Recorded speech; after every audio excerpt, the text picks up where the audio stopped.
What's happening? What's happening? What's happening? How are you this evening?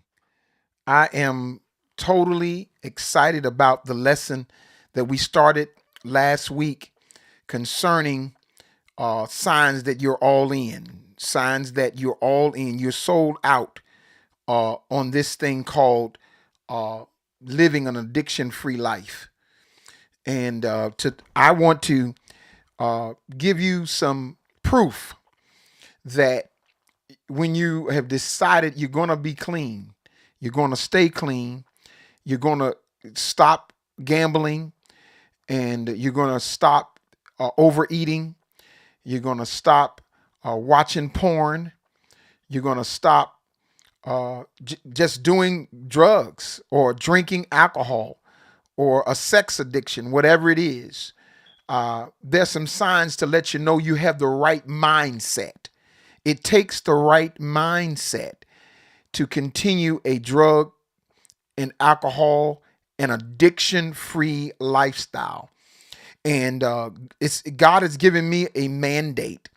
And this mandate that the Lord has given to me is to teach and help individuals that have been struggling in their life and all in their lives with that you can live a complete 100% life free from addiction if you do it God's way. And we as Christians have the advantage because we don't have to do it by ourselves. We don't have to do it alone. We don't have to exercise and try to live this life, which what I call a substance free life or a life of total uh, freedom from whatever it is. We don't have to do it under our own strength and with our own power. God will give you the ability to live this life that you can be totally free from all addiction. But the only thing is you got to do it God's way. You got to do it God's way. So let me say this from the beginning. Last week we started talking about some things that uh that can let us the signs let us see and witness things that will let us know we have the right mentality. But the first thing I want to discuss with you is defining what your spirituality is. We must define it, because it is so important for every decision that you're going to make. Everything. I want you to define it. Now, what does spirituality mean to you? I look at it this way. As a Christian, it is your relationship with God. Okay. Now, I want you to understand that if you don't have that relationship with God, then your Christianity, your spirituality is shaky if you don't have a relationship with God. And what I mean by a relationship is relating. When God relates to you and you relate to God, God talks to you and you talk to God. That's how you develop a relationship. When me and my wife struggled in our marriage, we've been married 31 years. And periodically over the 31 years, we've struggled. Whenever there is tension, when there's struggle, when there is intense moments of fellowship, the first thing that goes is communication. We stop talking to each other. We stop relating to one another. That's because it's troublesome. There's trouble in the camp. Where when your relationship with God is ceasing and you're ceasing to talk and to have interactions and relate to God, you're struggling. The next thing you got to see is about your spirituality is this. It's the deepest level in which a human being operates. You don't operate from the outside, you operate from the inside. It is how you function. That's what spirituality is all about. The deepest part of in your being of how you function. That's where you start being all in.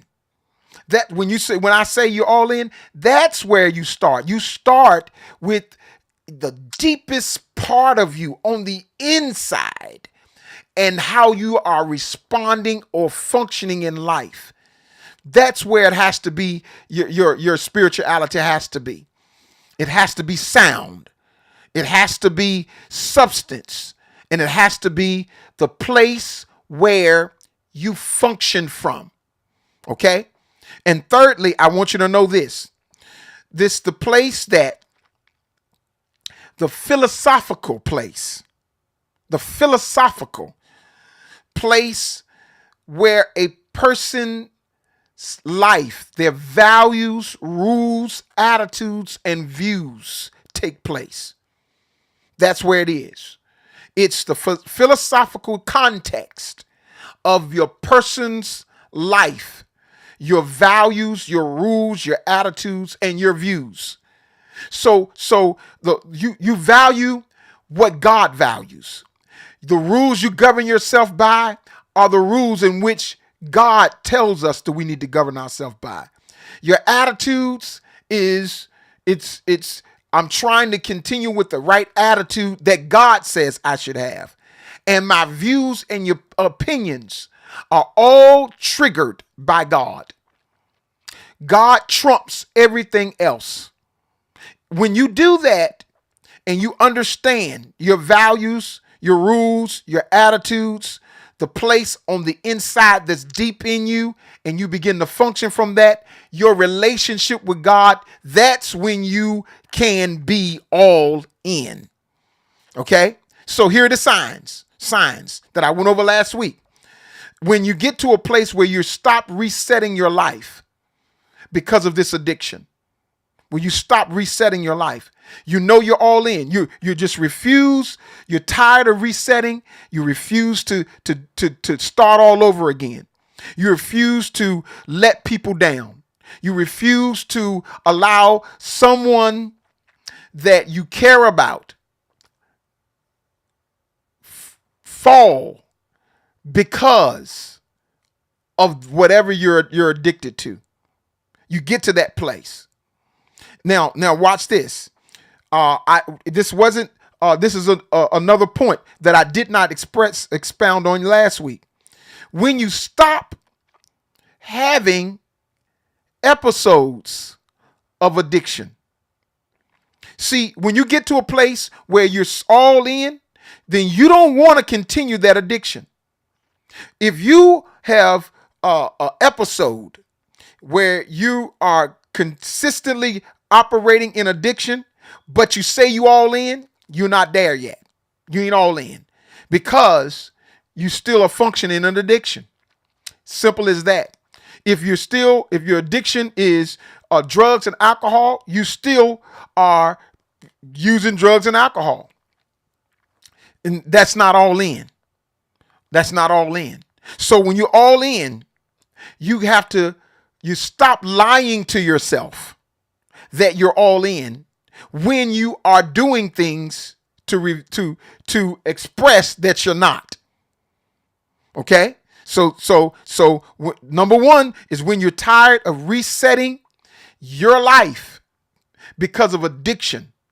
It takes everything in your life and you're tired of letting people down.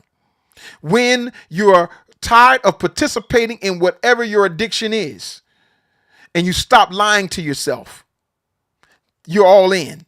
Number three, when you start cutting off friends that still participate in whatever addictive activities that you used to participate in. You can't be more committed to your friends than you are committed to yourself. When you are all in, when you sold out on this thing, when you're all committed, everything's on the table, You start cutting off friends that still do the things that you used to do. I made a statement this. I made a statement like this statement. Your friends are your future. If your friends are addicted and function in addiction, that's your future. Listen to this. You will get them, your friends will get you to be in addiction before you'll get them to be out of addiction. Did y'all hear that? Your friends will get you to participate in their addiction long before you'll get them to stop their addiction. So you got to separate from your friends. But this is a statement that will change your mind concerning being all in. People, watch this, you will stay addiction free, not by being strong, but being smart. Let me say that again. You will stay addiction free, not by being strong, but being smart.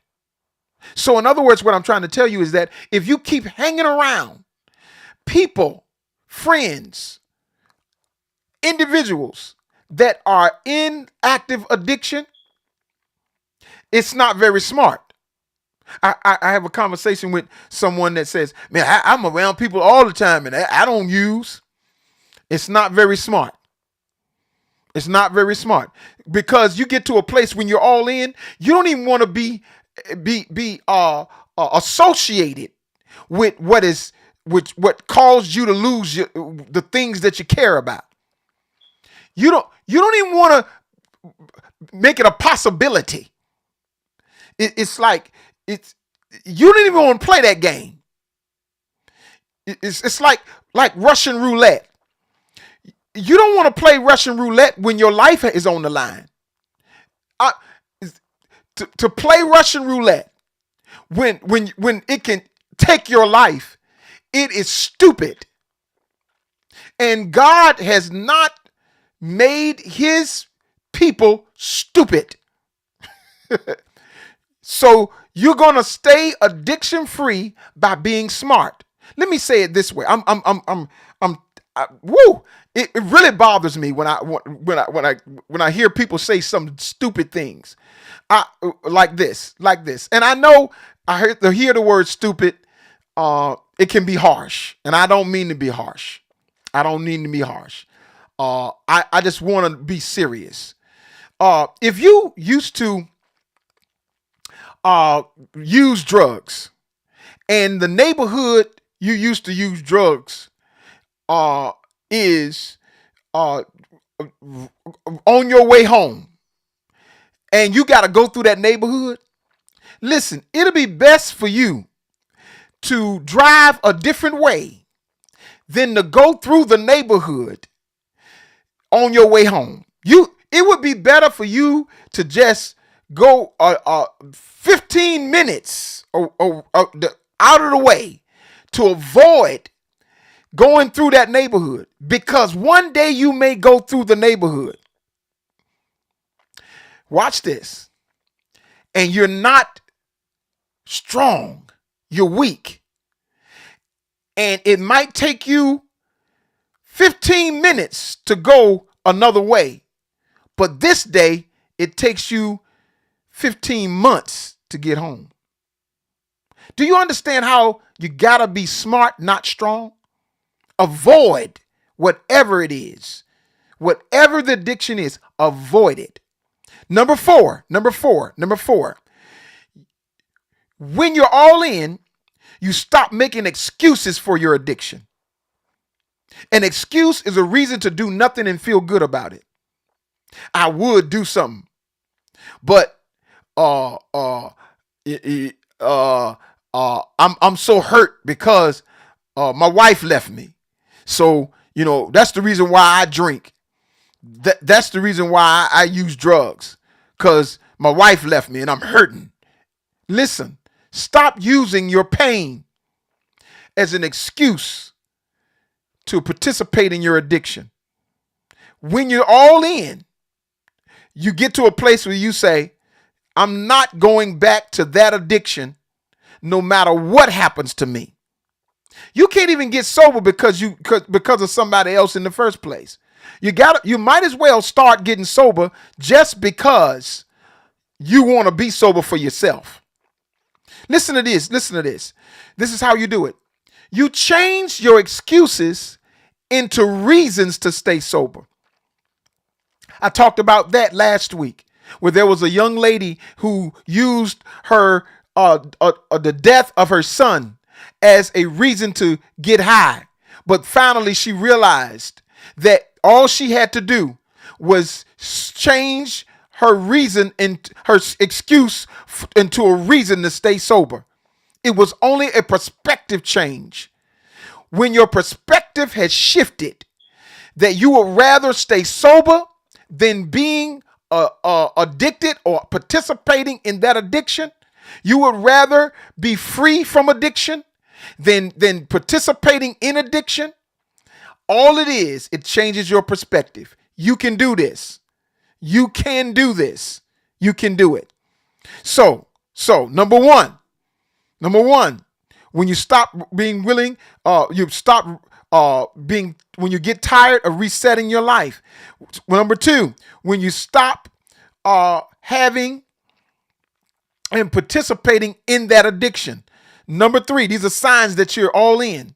When you're willing to cut off your friends who are still in addiction. Number four, when you stop making excuses for your addiction. Number five, when you stop making reservations or plans for your addiction. I was talking to someone, and this person kept saying this to me. This is what they said. No, I ain't getting high. And I was like, oh, okay. All right. Yeah. But right now, because I don't want to go back to jail. I said, okay. So they said, as soon as I get off parole, I'm going to smoke me a blunt that is going to take two people to hold it up. And I was like, you still have an addicted mind. Even if you don't have, you have the ability to not use because of the catastrophe of going back to prison. When that is removed, you're going back to addiction. I want you to know you're going back because you're not in what I call recovery. This person is not in recovery.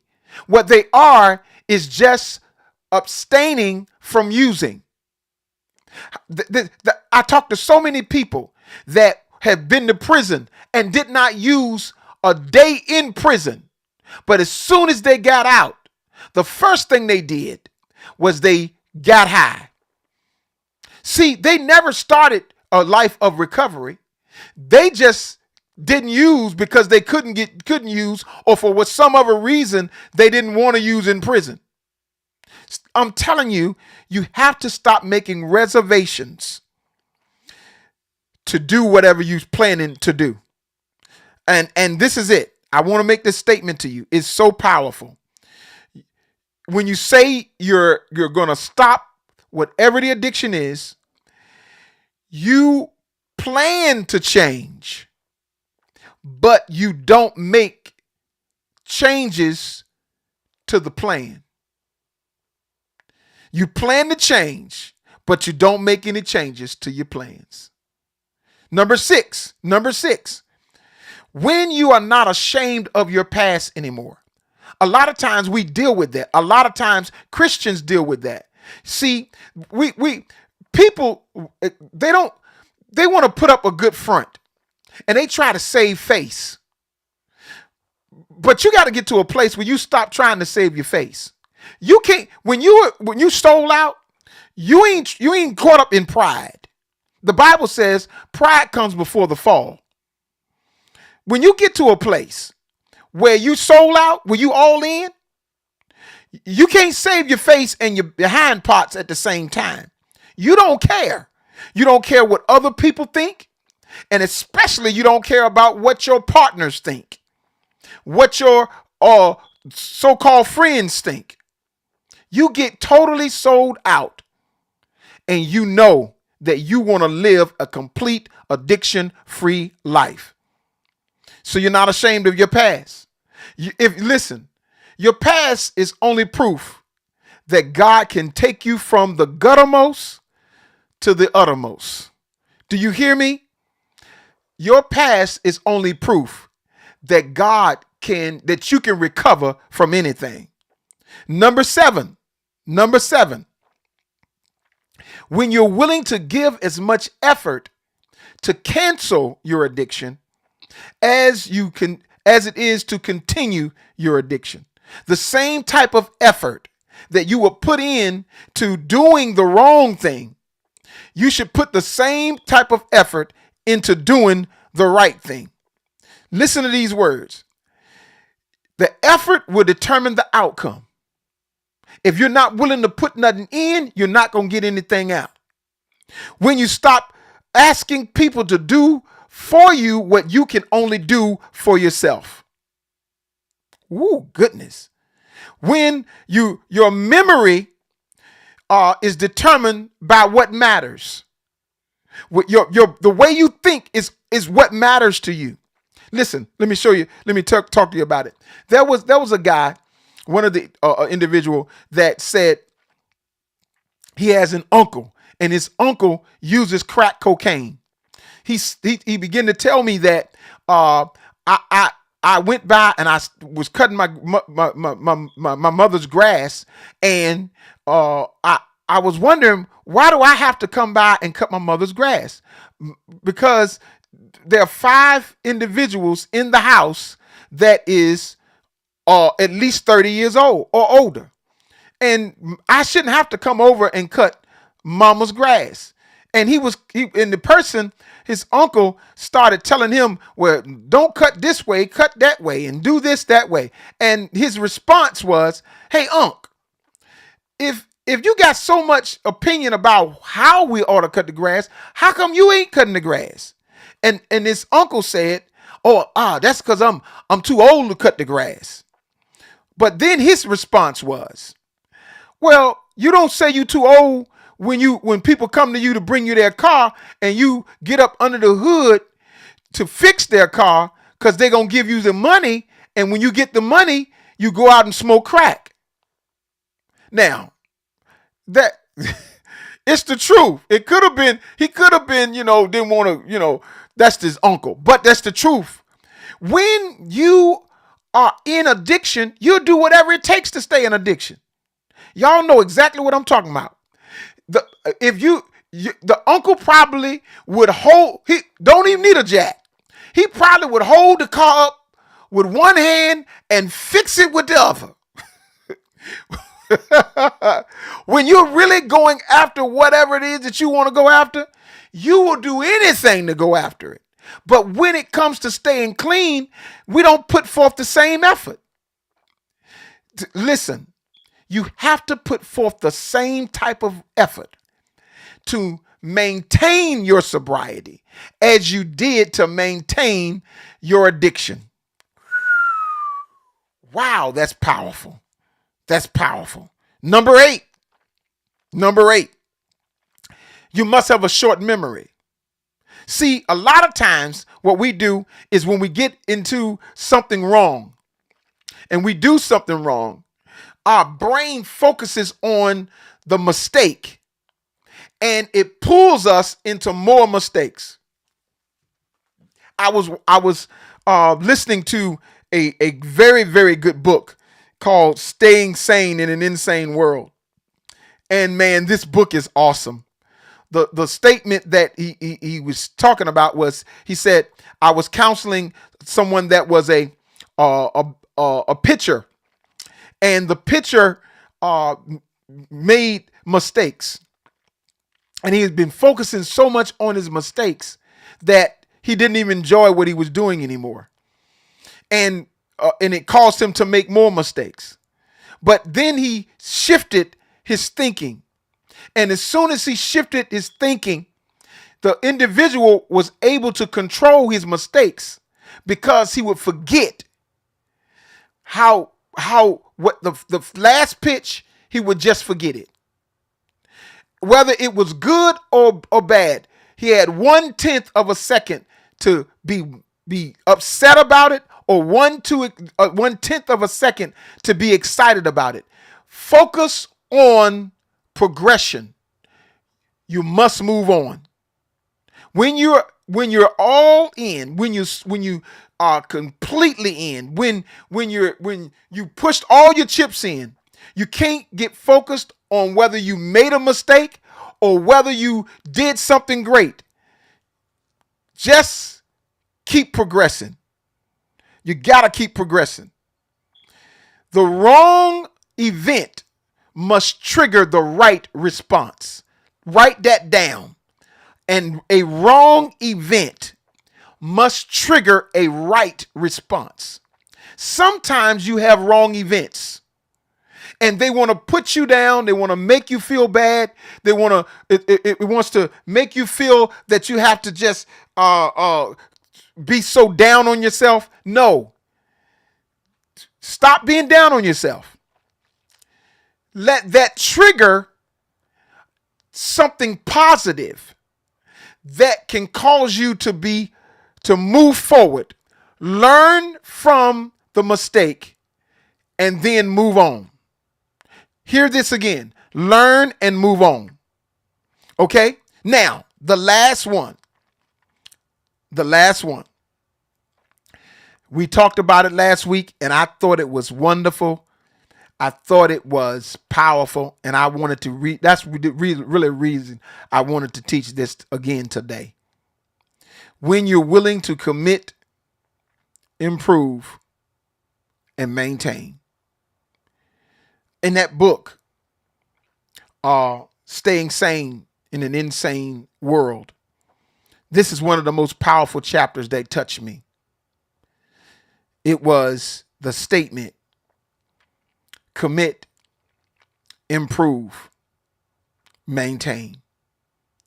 Anyone that's going to be successful, whether you are a businessman, whether you are an athlete, whether you are an inmate, whether you are a young person in trouble or growing up in a troubled environment, whether you have your marriage, a couple in you're married and it is not going the right way.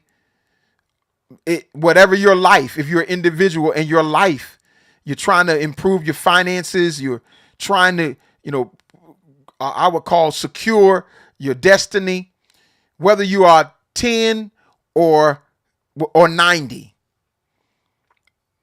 Everybody wants the same thing. We want our lives to get better. We want marriages to get better. We want our finances to get better. We want our gifts to get better, our talent to get better, our business to get better. Whatever it is, we just want it to get better. Well, the only way it's going to become better is simply this. You have to commit to being better. You must commit to doing whatever it takes to get better. Stop using life, whatever it is, whatever station in life, whether it's a good station or bad. Stop using that to stay the same. You must make a commitment from the jump. I am going to get better. That's a sign you're all in. Secondly, you must improve. What I mean by improve, improvement doesn't happen by accident.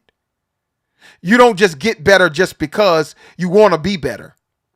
The way to get better is to establish a process with whatever you want to become better at.